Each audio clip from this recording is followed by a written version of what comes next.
नमस्कार। इस वक्त मेरे साथ मौजूद हैं कांग्रेस के वरिष्ठ नेता एसएस तिवारी। एसएस तिवारी से जानेंगे विंध्य की राजनीति, साथ ही देश और विदेश की भी राजनीति से हम चर्चा करेंगे, क्योंकि आज अभी हाल ही में कर्नाटका में चुनाव हुए हैं, तो वो उसकी भी हालात समझने की कोशिश करेंगे कि क्या कर्नाटक में जो चुनाव हुए हैं उस चुनाव के परिणाम आने के बाद बीजेपी में खलबलाहट है या नहीं। सर, आपका बहुत बहुत स्वागत है। धन्यवाद। सर, लगातार आप राजनीति में रहे हैं, सक्रिय राजनीति में रहे हैं। जिस तरीके से कर्नाटका में अभी हाल ही में इलेक्शन हुए और फिर परिणाम भी आए हैं, इसको लेकर आप कैसे देखते हैं? कर्नाटका का चुनाव एक बड़ा प्रतिष्ठा का विषय था जी। हमारे कांग्रेस पार्टी के लिए भी और भारतीय जनता पार्टी के लिए भी। कांग्रेस पार्टी में राहुल गांधी जी ने कन्याकुमारी से कश्मीर तक पूरे 3600-3700 किलोमीटर की पदयात्रा की थी और कर्नाटका में विशेष रूप से उन्होंने फोकस किया था, क्योंकि वहाँ इलेक्शन होने थे।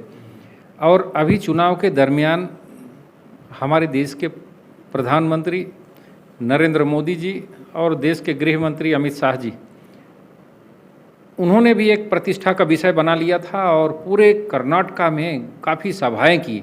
ऐसा लग नहीं रहा था कि किसी एक प्रांत का चुनाव है, लग रहा था कि किसी देश का लोकसभा का चुनाव हो रहा हो। और प्राइम मिनिस्टर का इतना बड़ा इन्वॉल्वमेंट किसी प्रदेश के चुनाव में पहली मर्तबा हुआ।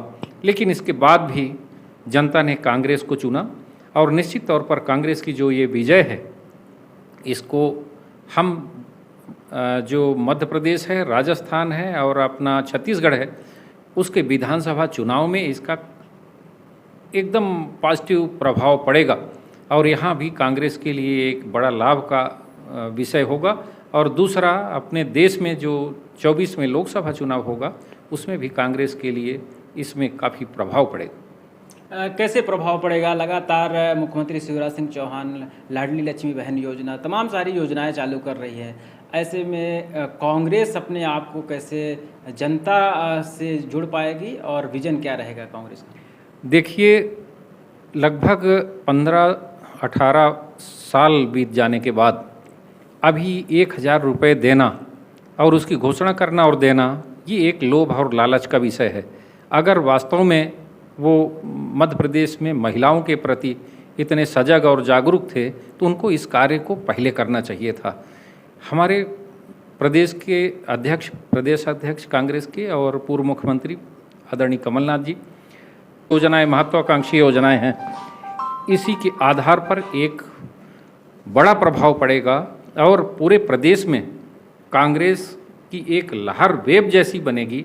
और हम लोग जो अभी एक नारी सम्मान योजना की शुरुआत 3-4 दिन पहले माननीय कमलनाथ जी ने पूरे प्रदेश में की है, छिंदवाड़ा से उसकी शुरुआत की है, उसको हम लोग हर विधानसभा में, हर ब्लॉक स्तर पर घर घर जा कर के उस फॉर्म को भरवाएंगे और उसमें कोई भेदभाव नहीं रहेगा। अभी ये जो नारी महिलाओं के लिए योजना शुरू हुई है वर्तमान सरकार और मुख्यमंत्री द्वारा, इसमें भेदभाव किया जा रहा है। कमलनाथ जी ने साफ किया है कि इसमें कोई भेदभाव नहीं होगा और सभी महिलाओं को समान रूप से 1500 रुपये प्रतिमाह मिलेंगे। आप लगातार देवतलाव विधानसभा में सक्रिय हैं, आपने अभी एक यात्रा भी की है। लगातार आप देवतला की जनता को रोजगार और महंगाई के मुद्दे पे आप बात कर रहे हैं, जागरूक कर रहे हैं। इसका उद्देश्य क्या रहा आपकी इस यात्रा? उद्देश्य तो देखिए ऐसा है कि कांग्रेस पार्टी हमारे मध्य प्रदेश में पिछले 15 महीने चली और इसके बाद गलत तरीके से, असंवैधानिक तरीके से जनता की चुनी हुई सरकार को भारतीय जनता पार्टी ने विधायकों को खरीद फरोख्त करके, संवैधानिक तरीका ना अपना करके अपनी सरकार बना ली। इससे पूरे प्रदेश में एक गलत संदेश गया और जनता इसका बदला लेना चाहती है।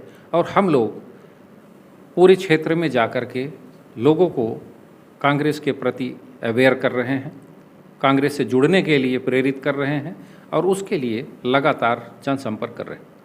लगातार आप जनसंपर्क कर रहे हैं, लेकिन ऐसे में कहा यह भी जा रहा है कि कांग्रेस यानी जो ज़मीनी कार्यकर्ता है उसे टिकट देने की बात कर रही है।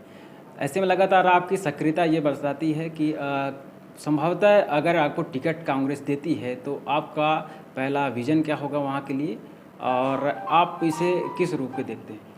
देखिए, विजन तो साफ है कि बुनियादी चीज़ जो है सड़क, बिजली, पानी, रोटी, कपड़ा, मकान, स्वास्थ्य और शिक्षा, ये होनी चाहिए। और किसानों की समस्याएं, बेरोजगार युवाओं की समस्याएं, अगर इसको हम किसी तरीके से हल कर ले गए तो ये हमारी सफलता का मूल मंत्र होगा।